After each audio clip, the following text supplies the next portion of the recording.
Assalamualaikum warahmatullahi wabarakatuh. Saya perwakilan dari kelompok 11 IPA ingin menjelaskan atau mempraktekkan tentang asam dan basa. Sebelum ke praktikum, saya akan memberitahu tujuan dari praktikum ini.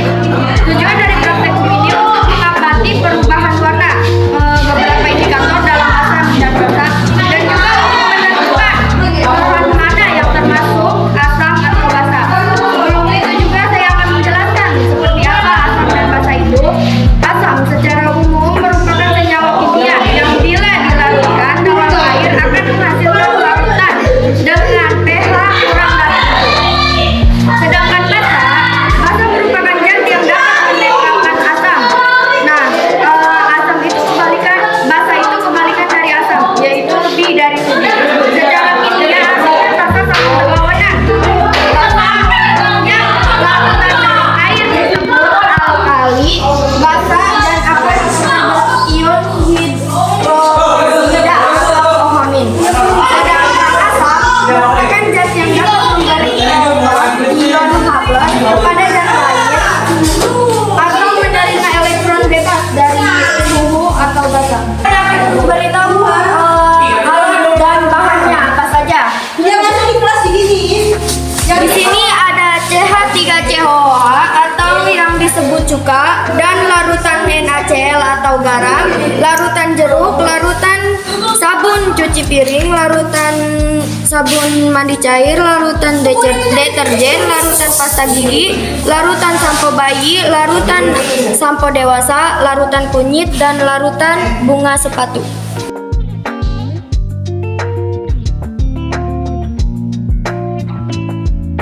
1. Garam. 2. Cuka.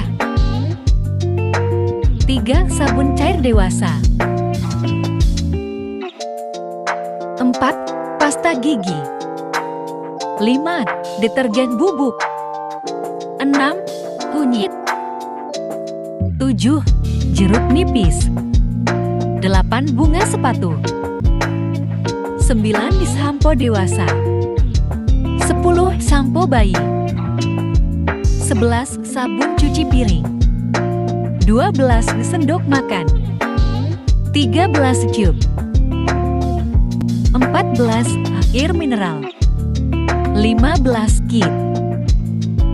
Terakhir ada kertas lakmus dan indikator untuk menentukan bahan mana yang termasuk asam dan basa. Ada beberapa langkah kerjanya, yaitu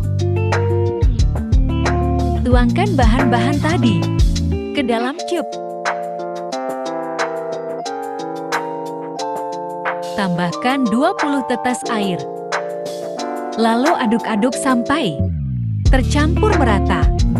Lakukan sampai semua bahan sudah dilarutkan dengan air. Setelah semuanya dicampurkan dengan air, sudah boleh dites menggunakan kertas lakmus merah dan biru. Celupkan lakmus merah dan biru ke dalam larutan. Setelah itu lihat reaksinya. Jika lakmus biru dicelupkan ke dalam larutan dan berubah warna menjadi merah, maka larutan tersebut bersifat asam. Tetapi jika lakmus tetap berwarna biru, maka larutan tersebut bersifat basa, begitupun terhadap lakmus merah. Inilah hasilnya setelah masing-masing kertas lakmus dicelupkan ke dalam semua larutan. Lakmus biru berubah menjadi merah setelah dicelupkan ke dalam larutan CH3COOH atau cuka, yang berarti dia bersifat asam. Lakmus biru ini tetap berwarna biru ketika dicelupkan ke dalam larutan nikel atau garam.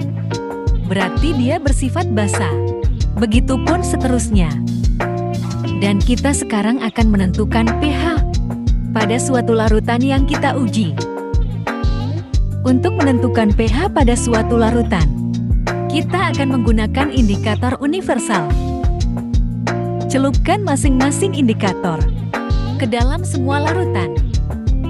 Setelah semua indikator dicelupkan ke dalam larutan, kita akan mengukurnya pada alat tersebut. Inilah hasilnya.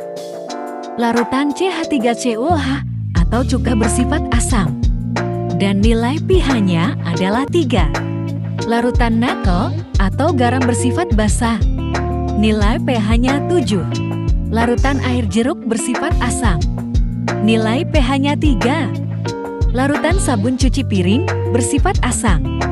Nilai pH-nya 5. Larutan sabun mandi cair bersifat basah. Nilai pH-nya 10. Larutan deterjen bersifat basah. Nilai pH-nya 12. Larutan pasta gigi bersifat basah. Nilai pH-nya 8. Larutan sampo bayi bersifat asam. Nilai pH-nya 5. Larutan sampo dewasa bersifat asam. Nilai pH-nya 5. Larutan kunyit bersifat asam. Nilai pH-nya 6. Dan terakhir, ada larutan bunga sepatu bersifat basah. Nilai pH-nya 6. Sekian yang dapat kami sampaikan. Jika ada kekurangan dalam penjelasannya mohon dimaafkan. Dan jika ada kelebihannya, tidak usah dikembalikan karena kami orang yang ikhlas. Sekian dan terima kasih.